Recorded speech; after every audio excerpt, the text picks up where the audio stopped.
Hello, dear people! It's a Friday night, 8 p.m. and coming to you live tonight from Quezon City. Hey! Would you make a comment right there so I will know if you're there, because I don't want to see what happened last week will happen again. Ayan. Okay. Great. I'm on. I see your comments. Hello, Ek. Hello, Rina. Hello, Francis. Wow, you're early. You're number 4. Happy birthday! Si Angela. Yes. Melody. Jade. From Virginia. Okay. From Kidapawan, Sarah, hello. Hello, Catherine from Oman. Summer from Sultan Kudarat. Nakakatuwa naman where you're all coming from. Wow, you're coming from all the ends of the earth. Hello, Orly. Hello, Ate Daisy. Hello. Hello, Pauline. Message request folder po. Ano yun? Ang bilis. Hello, Tonya from Fort Lauderdale, Florida. Okay. Sibugay. Oh, Pastor Michael Kiring. Oh, Pasteni. Hello from Italia. Bon. Oh my goodness, I forgot. Basta Bon. Hello, May from bilis. Hello everyone! It's great to see you all again, and it's great to see all of your comments appearing on my cell phone tonight. Unlike last week, goodness, you know what? I was just taking it by faith that I was talking to someone. Buti na lang. Bonasera! So good. Pinakita lang sa akin ni Ate Lolet yung screen that you're all there. So, it's all good na nakaraos naman. Hello from France. Francis from France. Talaga, no? Kakatuwa naman. Hello, Rowena. Hi, everyone. Well, how has your week been? Goodness, nakakagulat, no? We're all supposed to be in quarantine, but we're all so busy as well. Kami po ni Ate Lolet, we have been so busy the past week. Hay nako, we're just so tired. But you know what's so good is that there is always refreshing in the Lord. Hello, Pastor Jerome. I see you. Hi to Ate Abel. God bless you too. And Pastor Minda, our pastor from Italy. Yan, ang sipag-sipag na naman niya nagtatag. Of course, no? And hi again to Ate Daisy and all of the Angeles clan, ang malawak na clan ng mga Angeles. Hi to Ate Lolet daw, Mami. Hey. Alright, that's from Pastor Jerome and Ate Abel. Oh, Abel. Hi, Ate Abel. Kasi naman no, pakisabihan yung gwapo't anointed na mister magkaroon na ng Jerome Ocampo. Jerome Ocampo account. Hello, Pastor Eds, our great pastor from Italy overseeing our ministry in Europe. Hello, Pastor Harry and Ate Net, our pastor, anointed pastor from Singapore. Yan, nakakatuwa. They are all tuned in. Hello, Pastor Alan. Hello, Joy. Okay, so, well, it has been a great week for us. You know, the blessings of the Lord, the graces of the Lord, the mercies of the Lord. Bible says they are new every morning, and great is His faithfulness. I see your comment, Ate Abela. Nagtatago sa maganda mong pangalan. Maganda rin ang pangalan niya, no? Jerome. Yung pangalan ko, Hiram eh. Ciao, Pastor Minda, ciao. Well, you know, the Lord, He never ceases to amaze us. He continues to just move in our midst. tayo naka-quarantine, si Lord hindi maka-quarantine. Mamaya I will show you what I mean when I start reading to you all, well, not really all, but some of the testimonies that came in again. Itong nakalipas na week na ito, oh my goodness, all of the testimonies that of the Lord's healing, you know, the signs and the wonders that He continues to manifest. Nakakatuwa si Lord. Mamaya mabe-bless kayo. I'm telling you, medyo binibitin ko lang kayo because you know it's going to be powerful again tonight, and I know that the Lord will be moving so mightily again later as we start praying for people. Ang totoo nga po, it has come to my attention, we don't need to wait until we get to that point when we pray for people to be healed, that the Lord starts healing. Hindi eh. Minsan, as early as the start of it, God is already healing people. Ngayon po, pagka nagbabasa na ako ng mga testimonies of the people that the Lord healed, people are already getting healed, no? So, what I want you to do right now is just to allow Holy Spirit to stir up your faith, no? Because even as you're listening to all of these testimonies, you will realize, wow, kaya palang gawin ni Lord yon. That's the point of the testimonies. The testimonies actually elevate our faith because that's the time when you get to hear na, ay, nagagawa pala ni Lord yon. Let me give you an example. Ito po walang kinalaman sa healing, alright? Pero may kinalaman ito doon sa tinatawag naming miracle money. When one of my pastor friends preached in our church, and he started talking about how money would start appearing in their pockets. Yung pocket, yung bulsa, na bigla nila lumilitaw yung pera. Nakanganga ako eh. You know, I was listening to him. Pero sabi ko, ha? Pwede ba yun? Pwede ba yun? But then again, of course, the idea here is to just be open to all of the wonders of God. So sabi ko, sige nga Lord, kung kaya mo yun, edi I'm open to it. Gawin mo po. And lo and behold, God started doing it. Pero ito yun eh. If I did not hear His testimonies that God can actually do it, then I would not have opened up to that possibility na kaya palang gawin ito ni Lord. Now, it's the same thing in the ministry of healing. Hanggat hindi natin naririnig na nagawa ni Lord, na kunyari may pinagaling si Lord sa cancer, o may pinagaling si Lord sa diabetes, o mayroong pinagaling si Lord sa scoliosis or arthritis or whatever sickness. But the moment we hear of that particular healing that happened to that person, then we come to the realization na kaya pala ni Lord yun. Yun po ang dahilan. Kaya I always start the program, itong ating ministry online, with testimonies so that everybody who's watching right now will come to the realization na kaya pala ni Lord yun. Alright?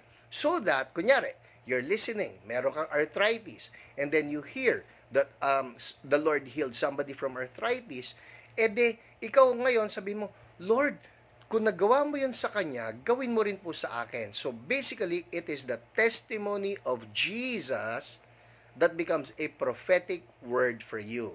Yun naman na sinabi ng Bible, that the testimony of Jesus is the spirit of prophecy. Amen? Alright? So, anyway, even as we're starting now, may I just encourage you, if you want to bless someone, like what Minda Rica Frente, our pastor in Italy, is doing. Ang ginagawa po niya, she just tags her friends that she wants to bless. So if you have your friends that you want to bless with the ministry of healing, or you just want to be a channel of blessing to others, or a channel of encouragement to others, why don't you just push the share button right there, no? Mag-watch party kayo, just share this to your friends so that they will also discover that our God is a healing God. Alright? So, let's begin! Sino excited sa mga testimonies? I'm telling you, ako po kasi kami, kasama ko yung mga OPRs. You remember now the OPRs? The Online Prayer Responders, no? Sila po yung lahat ng mga volunteers sa church namin who get to pray for you. So meron kami na sarili naming thread, may group kami, may ano tawag doon, chat group. So may chat group po kami sa Messenger wherein we share the testimonies, no. Ako po, whenever I enter that chat group at nabasa ko yung mga testimonies, I am just in awe of what God is doing. Sabi ko, nakakatuwa naman to. Nakakatuwa. Kaya nga po, every Friday, pagka mag-share na ako ng testimonies, well, one of the hard things that I get to do is select which I will be sharing with you. Kasi, sa totoo lang, ang hirap. Parang, gusto ko i-share ito. Gusto ko rin i-share ito. But then again, we don't have so much time. So, I just have to choose and select which ones I will be sharing with you. Alright? So, game! Ito na po ang ating mga napili na mga testimonies. Let's start with the testimonies of people that the Lord healed during the live broadcast. Yon, ibig sabihin, nangyayari pa po ito Friday from 8 p.m. to 9 p.m. In between that time, 8 to 9 p.m., God already healed people. So I'll be reading them to you. Unang-una, yung testimony ni Grace Santos regarding her husband. Alright? Let me read this to you. Okay. Charan, testimonies ni Grace Santos regarding her husband. Ito na naman ako sa mahabang scroll up. Dahil ang dami-dami nila, I'm telling you, ang dami-dami po ng mga testimonies ng mga pinapagaling ni Lord. Alright, so ito ang sinabi ni Grace Santos concerning her husband. Okay? Hala. Umakyat uli. Ito uli, aakyat. May bagong pumasok eh. Ito na. Alright. Anong nangyari? Yung asawa po ni Grace Santos ay merong GERD, no? You know, many people are just suffering from GERD lately. Has to do with yung parang pangangasim ng sikmura, the digestive system and all. And ito po ang nangyari. Ang sabi ni Grace, praise God, my husband burps while in the midst of prayers for his GERD. We already claimed healing in Jesus' name. So yun po, no? Nag-burp, and then he felt relief from his GERD. So, yes, we agree. We're claiming complete healing for Grace's husband. So, anybody watching right now, you have the same problem, I declare healing for you in Jesus' name. Celia Natividad. Alright, here's another one. Si Celia, she's from Canada now, alright? She lives in Canada now. We were together in the same church, no? I used to be their pastor in Mandaluyong, pero ngayon po si Celia, she lives in Canada. Ito ang kanya naman. Since the start of the pandemic season in March, I got an ear infection and scalp irritation and could not go to the family doctor for consultation. I'm very thankful to Jesus that He healed all my sickness, and these past few days, I got a pain in my lower back and could not move well. Alright? Salamat po sa prayers, and pain is gone. Woohoo! In Jesus' name. Thank you, Jesus. Alright? Si Julie Ladica, sabi niya, pain in my left ankle. Gone now. Thank you, Jesus. Hallelujah. Thank you, Lord. Ang galing-galing lang. Lahat po ito mga instant healings, no? Alright, here's another one. Si Stephanie Ann. Ang sabi ni Stephanie Ann, started running this week. Oh, wow, tumatakbo. And I felt knee pain today. Sa pagtakbo yon, felt knee pain today, and now knee pain is gone. Praise God. Yay! Thank you, Jesus. Here's another one. Si James Bayukan, ang sabi niya ay, listen ha, wow, just opened this video and Pastor Hiram prayed for anxiety and cyst in the brain.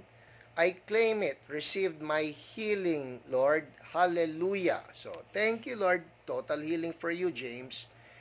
And here's another one from Lowell Esguera Reyes. These are dear friends from Taytay, Rizal. Taytay pa rin sila, no? Okay, ito ang kanya. Praise God for Dad's PET scan result. Lung tumor has decreased significantly. Woo! Wow! Thank you, Lord. And no metastasis seen in major organs and bones. Thank you, Jesus! Wow! Yung father po nila, si Katotoy, has been tuning in and he's watching right now. Katotoy, hi to you. He has been diagnosed by the doctor as having lung cancer. But the good news is now, sabi po ng PET scan, is that the lung tumor has decreased significantly. I want to highlight that. Thank you, Lord. So, importante ito, no? Pagka nagsasabi ang doctor sa atin na malubhan ang ating sakit, you know what? It is a medical fact. Alright? But I want you to recognize this. It may be a medical fact, but the truth of the Lord is higher than medical facts. Yan yon. Alright? So, totoo yung sinabi ng doktor. I'm not debunking it. Kapag sinabi ng doktor, may sakit kayo, yung sinasabi po la, it's based on their studies. But, the truth of the word is higher than the facts of medical science. Yan yon. Halimbawa, what do I mean by this?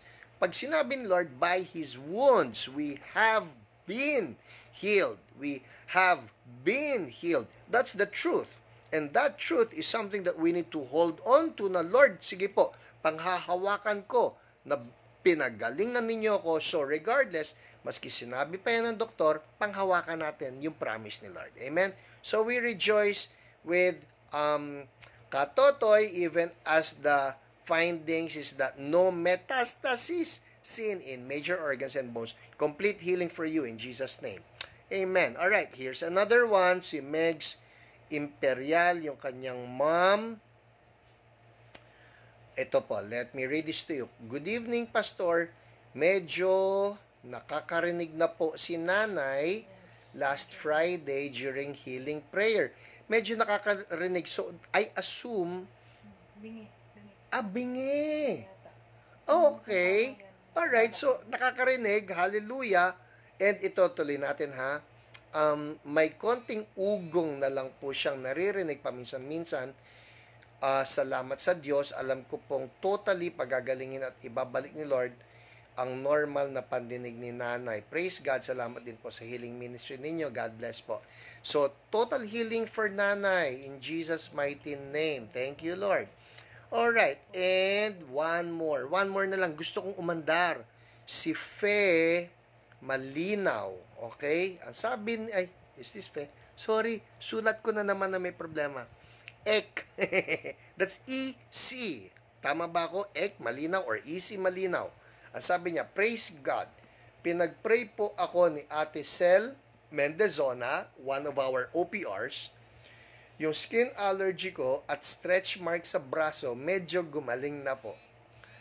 Alright, ng konti. Thank you, Lord. Well, you know what? The reason I read that, kasi yung pag-testify na niya na medyo gumaling na po ng konti. Some people will not rejoice over that. Ay, medyo lang gumaling, alam mo yun, o kaya gumaling lang ng konti. Ayoko nang i-testify yan, konti lang naman eh. You know what? Even if it is not complete healing, still be thankful. Always give the glory back to God. I always say this. For example, if you have level 10 pain in your body, alright, and then we get to pray for you. Maski level 10 pain pa yan, and then we pray for you in the name of Jesus, pain began, and then bumaba siya sa 9. It's not 0, ha? It's 9. Wag tayo yung 9 lang. You know what? For that one level of decrease in the pain, we should still say, thank you, Lord. You know why? Kasi yung pagbaba lang ng one level na yan, that is still God. Hindi natin kaya yon. So, we just need to give thanks to the Lord and the Lord will do the rest. Okay? So, those are some of the testimonies of healing that happened during the live broadcast. Okay, andar po tayo. Ito naman yung mga testimonies na nanggaling sa OPRs. Oh my goodness! Fasten your seatbelts. This will just blow you away. Okay? Game. Ito po yung mga napili ko. Namili ako ng 6. 6 lang. Alright? Game. Simulan natin. We start with the testimony of Linda Cambia. Linda Cambia, ito po, ang nag-pray sa kanya ay si Jen. Alright? Ang sabi niya, PH, she wants you to know, PH ako po yun, ha, Pastor Hiram. Hindi po acidity yun, okay? PH, she wants you to know that she met you at PGH and you spoke at Cosmopolitan Church. Medyo matagal na yon. Last night, she followed the prayer and believed that sickness is not part of her. Oh yes. You remember last week yung tinuro ko sa inyo, sickness is not a part of you. So don't ever call it my sickness or my cancer or my headache or my arthritis or my gout. It's not yours. Okay? You remember the Bible verse for that. Nung hinawakan ni Jesus yung mother-in-law ni Peter, Bible says the fever left her. Why? Because the fever was not a part of her. That's why it had to leave. At yung sakit na yan, na nasa katawan mo, it is a trespasser, it's a stranger, hindi yan sayo. Chupi, in Jesus' name. So anyway, she followed the prayer and believed that sickness is not a part of her. Her back and arm pain all went away. Ha! Yay! Yay! All praises to Jesus. So thank you, Lord. Thank you for that testimony, Linda. Next, si Marilu Gonzalez. Here's another one. Marilu Gonzalez. Here.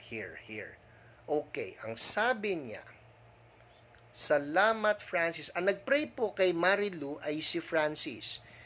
Ang balita ko, gwapo raw itong Francis na ito. Okay? Gwapo yan. At maganda raw ang boses. At anointed. At maganda raw yung misis. Tama na. Okay na. At cute yung anak. Alright. Ang sabi po ni Marilu Gonzalez, salamat Francis, he's an OPR, thank you sa prayer nyo. Nawala yung asthma ko at allergy ko. Pagka-type ko ng request ko last Friday. Isn't that great? Ang kwento ni Marilee Gonzalez, nag-type siya ng kanyang prayer request. Pagka-type niya, nawala na yung kanyang asthma at allergy. Isn't God good? Oh my goodness, this is so amazing. So, we rejoice with you, Marilee, in Jesus' name. Ito pa, here's another one, ha.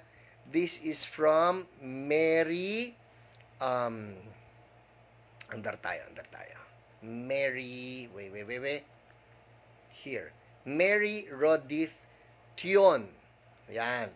Whose husband is recovering from brain surgery while she had trouble sleeping due to anxiety. Si Mary Rodith Tion ay meron ding pinched nerve and lordotic spine, which is an inverted scoliosis. Okay. Ang nagpray po kay Mary Rodith ay si Nico. He is also one of our OPRs. Ito po ay isang magiting at tall, fair, and handsome. Ha? Fair na. Okay, ang kwento. Good evening, Sir Nico. Sorry ngayon lang naka-message. Masyado yata ako naparelax at medyo haba ng tulog ko kanina. Maraming salamat po sa prayers ninyo for my husband Banjo suffering from brain tumor. So, yung Mr. ni Mary Rodith ay mayroong brain tumor. It was almost 11 p.m., already late than my usual sleep time, and I was supposed to sleep na after our nightly family prayer kasi I was taking medication for my anxiety.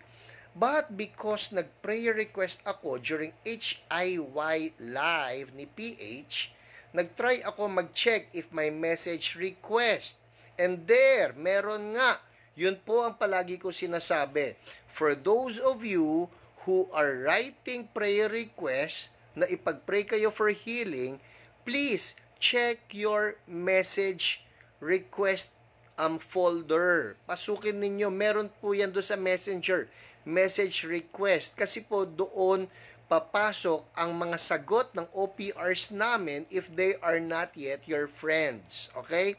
Doon po mapasok sa message request. And so that was what Mary Rodith Tion did, no? Pinasok niya yung kanyang message request folder. Nag-try ako mag-check at yon meron nga. Hey, and I was so happy. I responded immediately, yes to you. I told my husband na huwag muna matulog kasi you're going to call us for prayer. While you were praying for my husband, nag-wish ako na sana ipag-pray mo din ako.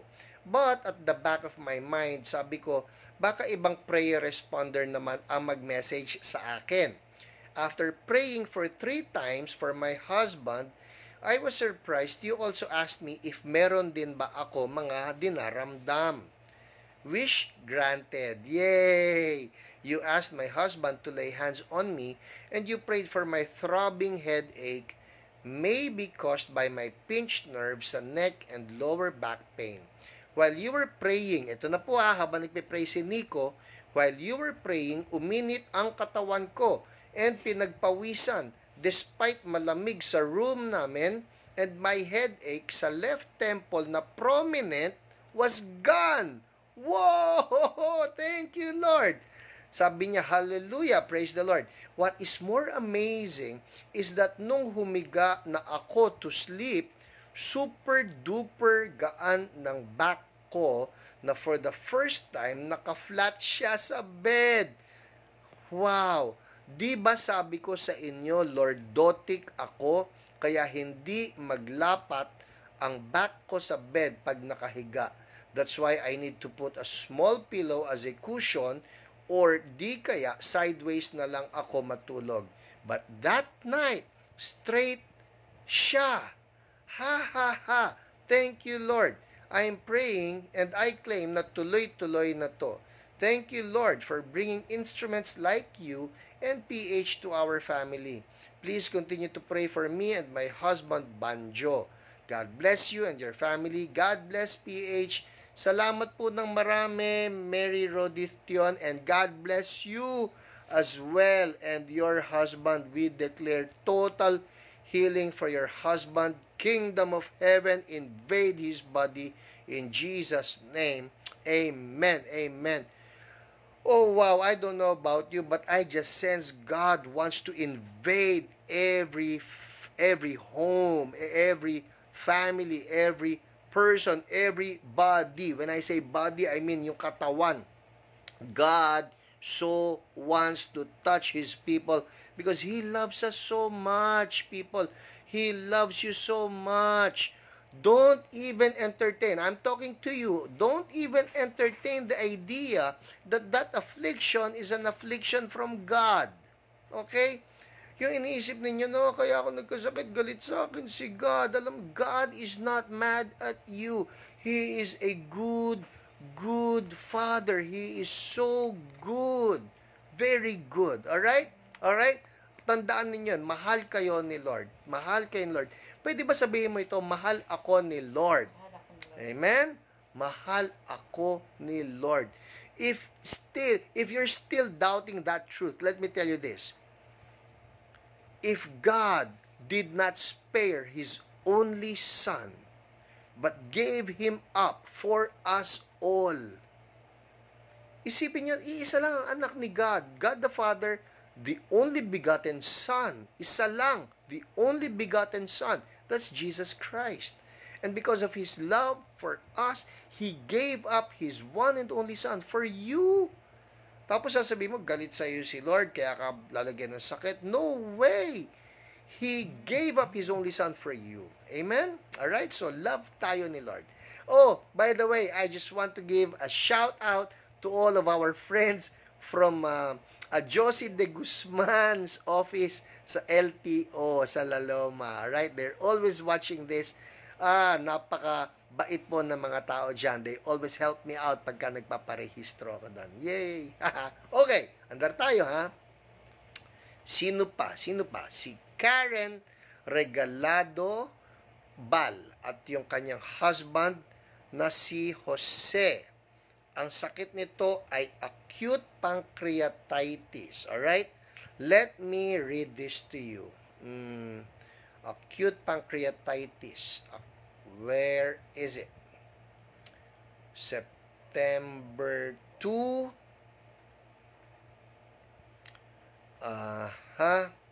Okay. Where is it? Yan. Ang dami-dami po nito. Talagang ang dami-dami nito. Okay, here you go. At kailangan ko lang mamili ng mga pwede kong basahin. Here. Okay, Karen. Ang sabi po niya ay 2107. Ito na. Karen's husband, Jose, has acute pancreatitis. When it is acting up, he vomits all day long.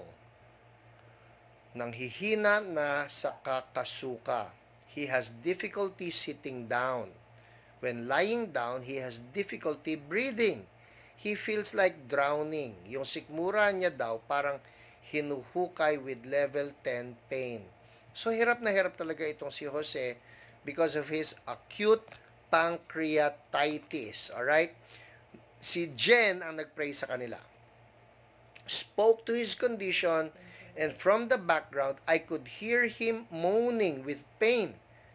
Whoa, that terrible, ha? The pain didn't budge at first. Ito po yan, ha? Pakinggan nyo to. Si Jen was praying now for Jose, who was in terrible pain because of acute pancreatitis. The first prayer daw, the pain didn't budge at first, but he could sit better, and when lying down, not much breathing difficulty. Continued speaking to his condition, and the pain lowered to a 6 or 8. No more difficulty in the sitting position, and no more breathing problems when lying down. Kept speaking to his condition, and the pain lowered to a 5. By this time, he can speak better, and he is sweating and feeling better. He said, makasalita na ako ng maayos. Yay, di katulad kanina. At pinapawisan ako. Continued speaking to his condition.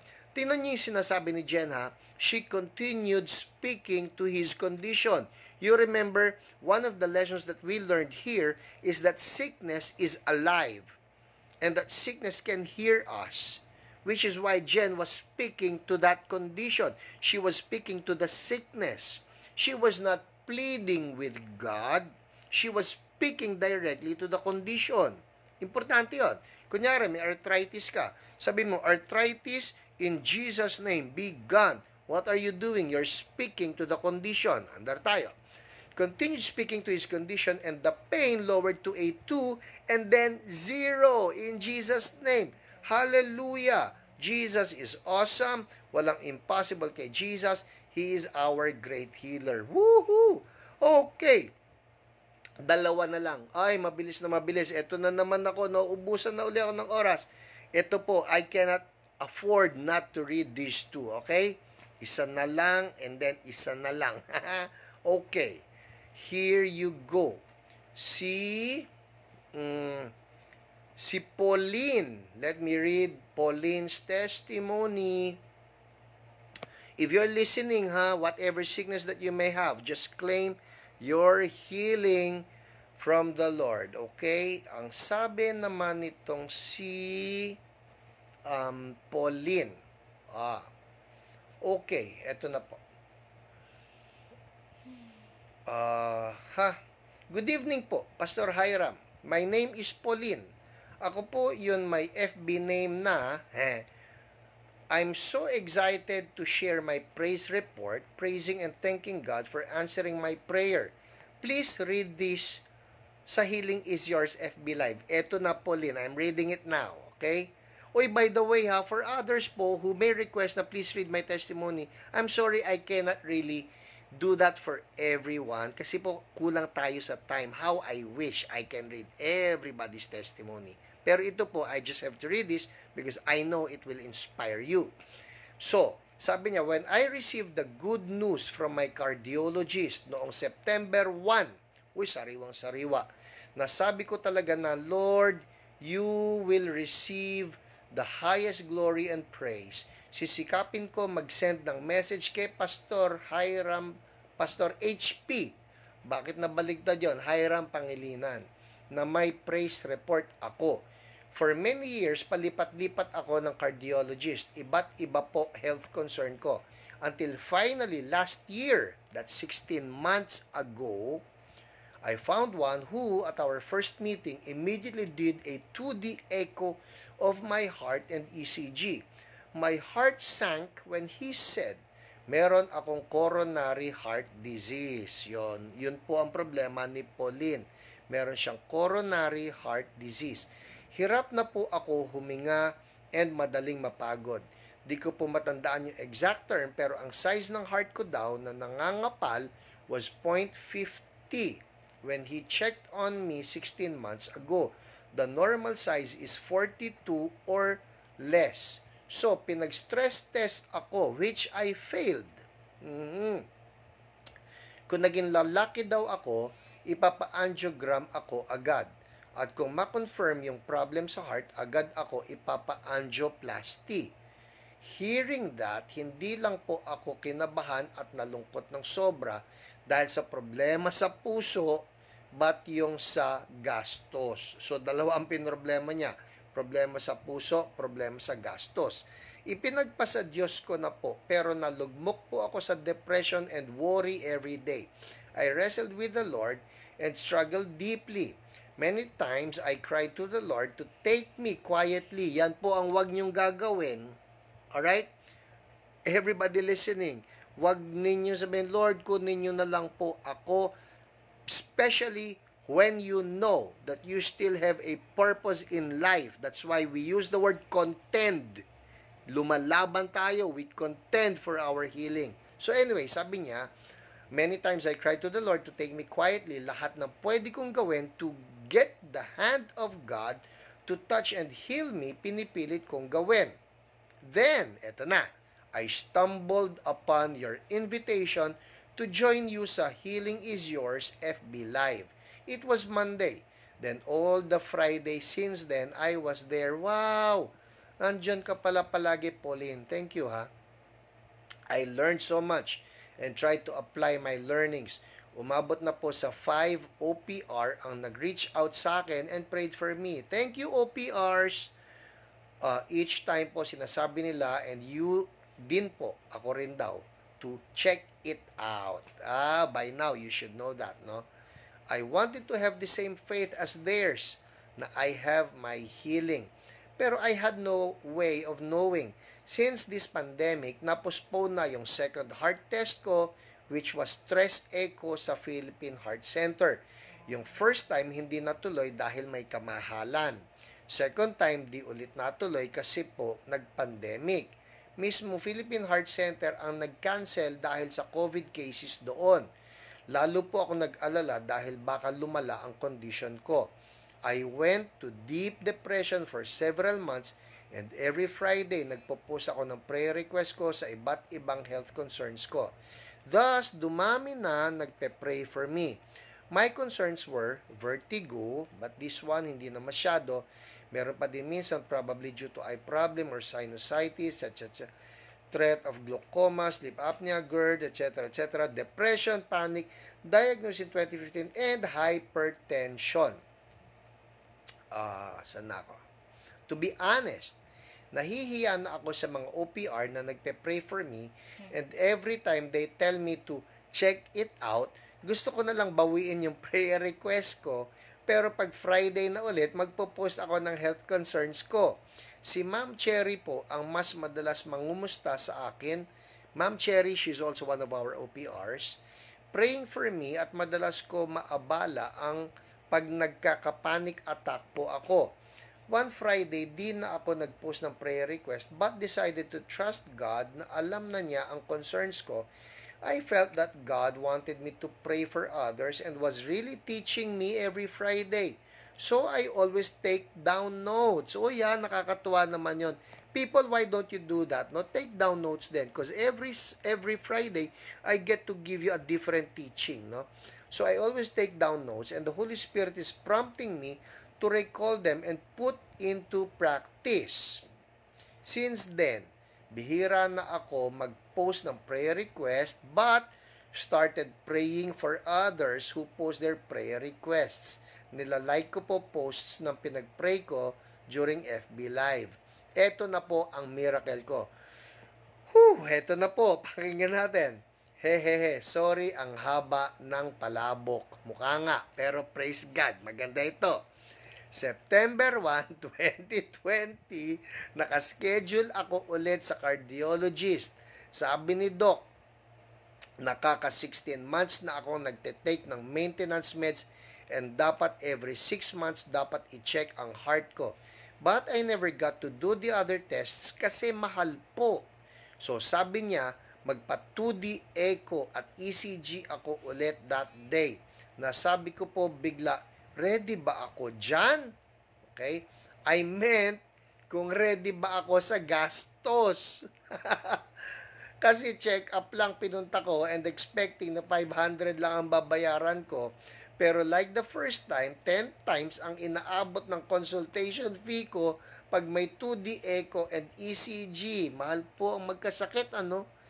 Pero, eto na, immediately, I remembered you, all caption na, I remembered you, or parang nakita ko face nyo dun and heard you say, check it out.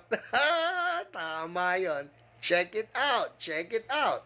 So I felt it was the right time to check out and prove na okay na ang heart ko dahil Jesus has. Ito yung mga in-outline niya when taking down notes. Number 1, Jesus has paid for my healing. Number 1. Number 2, told me through your teaching of God's word that I must speak healing to my body. Number 3, God's nature is to heal. Number 4, believe that sickness is not mine. And many more.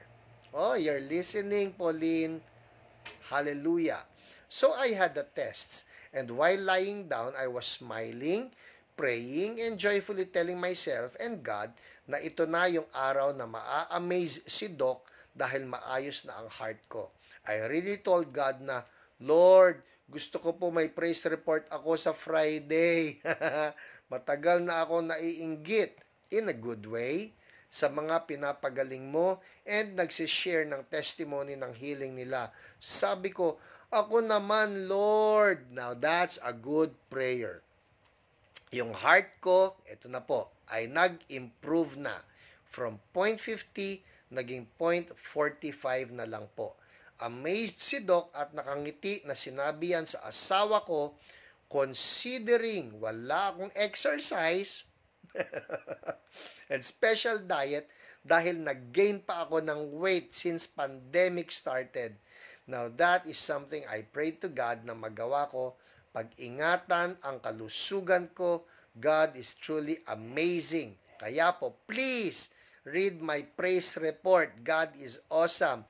Woohoo! Yung husband ko, alam niya na nakikinig ako every Friday sa FB Live nyo. He even reminds me pag malapit na mag 8 p.m. Di siya nanonood sa FB Live, but sometimes he could hear you talk and he hears me na woohoo! I'm joyful, Pastor Hiram, and I give all the highest praise to God. Shout out po to Ma'am Cherry Rose Hong Chan na lagi ko pong naaabala, quote-unquote, Sir Francis Bersola, Sir Nico Gapus, Sir Jason Shaw, Sir Erwin Hernandez, Ma'am Jenna Leaño, who also prayed for me. Tama ka, Pauline. Madami kang naging mga OPRs. Salamat din po sa inyo, Pastor Hiram, for heeding the call of the Lord to have the FB Live Healing is Yours every Friday night. I've also been sharing this to my friends.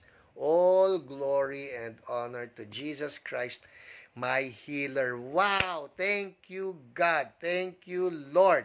Okay, well, you know what? I wanted to read one more testimony pero wala na akong time. I still have to share with you the word of the Lord. Importante po ito, okay? So, who's ready for the word? Okay, naalala ninyo? We need to strike a good balance here.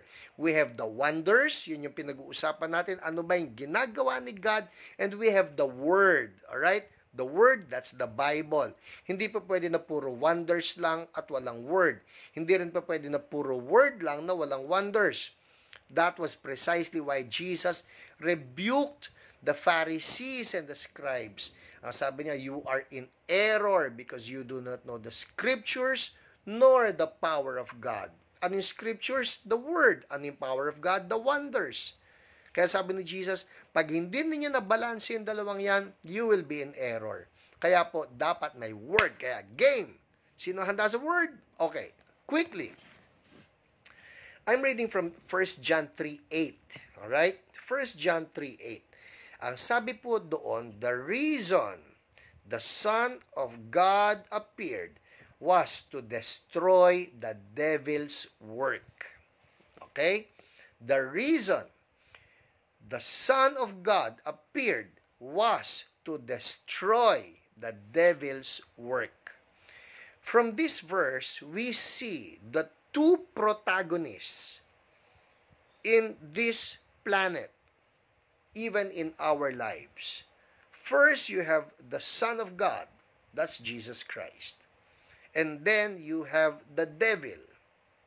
That's the enemy. Dalawa po yan. You have Jesus, you have the devil.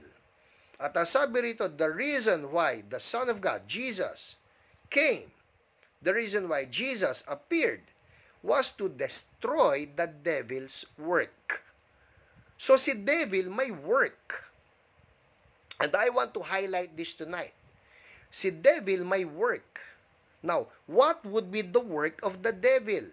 Jesus summed it up so perfectly in John 10:10. Nung sinabi ni Jesus, the thief, that's the devil, has come to steal, to kill, and to destroy. Ganun lang kasimple ito. If the work has something to do with stealing, killing, and destroying, that's not the work of Jesus. That's not the work of God. If it steals, if it kills, if it destroys, that's not the work of God. That's the work of the devil. Malinaw po yun. So all you need to do is look at that particular condition. For example, sakit. Sabihin mong cancer. Does it steal? Oh yes. It steals money from you. Treatment lang eh. Pagpapa-ospital. Pagbayad ng mga gamot. Does it steal your joy? Oh yes. Does it steal your peace of mind? Yes. It steals your happiness. It steals your health. Yung time with your family, it steals. Does it kill? Yes. Cancer has killed so many. Does it destroy? Obviously. And tanggalin mo yung cancer. Palitan mo lang na maski anong sakit for that matter. All sicknesses, they intend to steal, to kill, and to destroy. Now, why am I sharing this with you? Kasi po, there are some people who fail to see the two protagonists. Ang palagi lang nila nakikita si God. So, ang sasabihin, nagkasakit ka, yan ang pangdisiplina sa iyo ni God. That's not correct. Why? There's another actor. That's the devil. let's not put the blame on God for sickness because sickness is not from God. Sickness is from the devil. Isang kwento po. May tumawag sa akin na isang nanay. She just gave birth. So, kapapanganak lang, normal yung baby na pinanganak. Now, the problem was, in that particular hospital, may virus po na kumakalat nung panahon na nanganak siya. And so, the baby, the daughter who was born normal, suddenly got afflicted with that virus that was in that hospital. Hindi po ito yung COVID, alright? This was long before COVID. Siguro mga 10 years ago pa nangyari to. So, yung baby niya na ipinanganak niyang normal was afflicted with that virus, and because of that virus, the baby was suddenly dying. Okay? Alam ko pong manganganak yung babaeng ito because she attends our church, and so, tumawag siya sa akin. And nung tumawag siya sa akin, sabi ko, uy, congratulations, nanganak ka. Sabi ko, yun na nga po, pastor, tumawag po ako dahil doon. Sabi ko, bakit? Sabi ko, kasi po dito, andun siya ngayon sa it's not pediatric ICU, basta yung mga baby, no? Mga baby, newborns. Nandun siya sa ICU ng mga newborns. Sabi ko, bakit siya nandun sa, nasa ICU? Sabi niya, meron po sakit dito sa ospital, tinamaan po siya. At pastor, sabi niya, lahat po nung nandoon sa ICU na yon, all babies, all newborns, 10 ang capacity, yung siyam na kasama ng anak niya namatay na. Tinanggal na yung siyam. The same affliction, the virus. Tinanggal na yung siyam. At sabi niya, pastor, punta po kayo sa ospital, pag-pray niyo, baby ko. Agad-agad pumunta ako sa ospital, and I saw her, nandun, yung baby niya na tumatagilid, at may bago na namang batch ng iba pang siyam na babies na kasama ron, na lahat the same sickness. Mind you, natanggal na yung siyam na namatay, may bago na naman. So pagdating ko ron, at sabi niya, pastor, ito po yung baby ko, narinig ng mga tao doon sa ICU na, pastor ako, at narinig din nila na ipagpe-pray yung baby. So, everybody requested, pastor, yung baby din po namin pag-pray ninyo. Well, cut the long story short, sabi ko, sige, tayo pong lahat ang magpe-pray. So, I requested everybody, yung mga nurses, yung mga mami na nandun, sino man yung bantay, sabi ko, from outside the incubator ito, from outside the incubator, just stretch your hand, ipagpe-pray natin yung mga babies, and this was my prayer. In Jesus' name, I rebuke the spirit of death in this room. In the name of Jesus, I cancel your assignment and I command life and healing. In Jesus' name, amen. It was a simple prayer, rebuking death and commanding life. Eto na. Umalis na ako. Nag-thank you yung mga tao. Umalis na ako. The following day, I got a phone call from the mom. Sabi sa akin, pastor, sabi niya, gusto ko lang po mag-thank you. Sabi ko, kumusta? Anong balita? Pastor, magmula po kahapon, matapos ninyong pumunta rito, wala na po namatay na baby. Lahat po ng baby ngayon nag-survive na at nagre-recover na. What does that show you? That there is truly a spirit. It is a spirit of affliction. It is a spirit of death. But the good news is, the Son of God, Jesus, came. He came to destroy the devil's work. And I'm telling you that good news right now, ano man yung sickness na yan, Jesus came to destroy that. Amen? Jesus came to destroy that. Si Jesus po, hindi ito yung lalamya-lamya. Tanggalin natin sa isip natin na si Jesus, siya pa rin yung nakapako doon sa krus, nakawawa. O tanggalin natin sa isip natin na si Jesus, siya yung baby na cute, na naka-peace be with you sign. No, He is a mighty warrior. And He wants to destroy that sickness tonight in Jesus' name. Amen? Alright? So, let's get it on. Ano man yung sakit na yan, humanda siya because tonight we release the power of the Son of God who came to destroy the devil's work. Amen? Amen? Okay, sige po. ito ang gagawin natin. Very quickly, we're running out of time. Ipatong ninyo yung kamay ninyo doon sa sick part. Sa sick part. Okay? And I want you to declare this with me. Sabihin mo ito. Thank you, Jesus.